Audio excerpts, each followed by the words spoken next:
Senator Shaheen. Thank you, Mr. Chairman, and welcome to each of our witnesses. Thank you all for being here today. I certainly think Chairman Risch has made some important points that I agree with.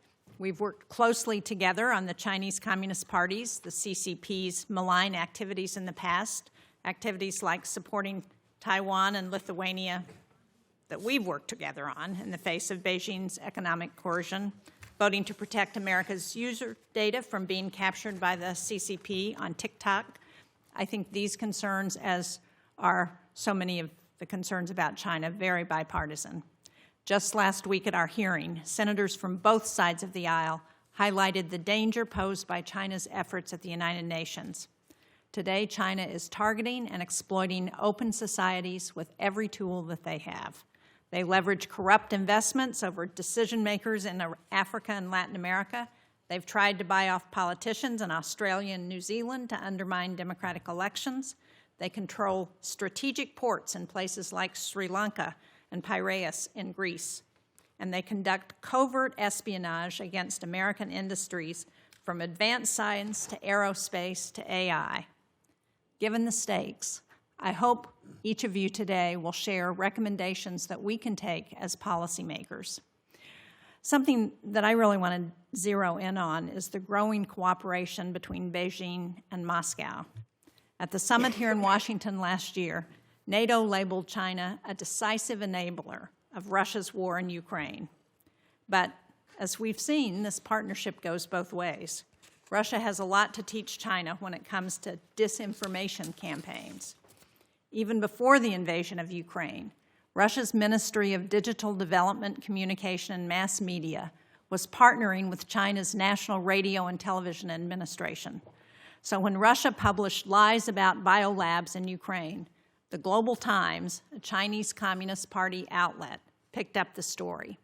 And last year we saw Russia and China working together to spread disinformation and to destabilize the Solomon Islands. The Global Times amplified stories from the Russian state-controlled media agency Sputnik, saying the U.S. was seeking I'm quoting here, a democratic transition by violent means in the Solomon Islands. Before our diplomats could refute these allegations, the waters had already been muddled to Beijing and Moscow's benefit. China's leaders have made shaping global and local public opinion a priority. They've bought up entire foreign media companies located outside China to promote pro-Beijing propaganda around the world.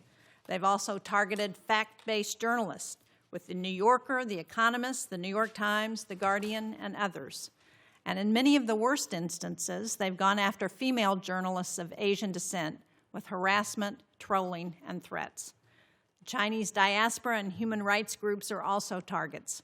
According to The New York Times, they not only attacked a writer living outside Philadelphia who criticized Xi Jinping, they also posted sexually explicit and threatening comments against his teenage daughter. Beijing has used these tactics on its own population at home, and it's refined them for export abroad. Taken together, these malign actions are a threat to the United States. And our efforts, sadly, in the information space have not been very effective. The Foreign Malign Influence Center made strides against China and Russia in their attempts to undermine U.S. presidential elections. But Congress' failure to extend the Global Engagement Center last year, I believe, was a serious setback for the State Department's ability to counter disinformation and propaganda. China is spending billions of dollars to amplify Russian propaganda, and we need more tools like the Global Engagement Center, not fewer. Of course, as former ambassador to China Nick Burns said when I met with him recently on his way home from his ambassadorship, when it comes to how the U.S. responds to China, the devil is in the details. I am deeply concerned by the administration's stop work order and foreign aid freeze, actions that can only lead to human suffering and endanger our national security. They undermine America's credibility, and they give an opening to countries like China and Russia, who are very happy to fill the void that we leave. So I look forward to hearing from each of you today on how we should think about tackling this complex problem. How can we best defend our transparent democratic nation from China's malign influence?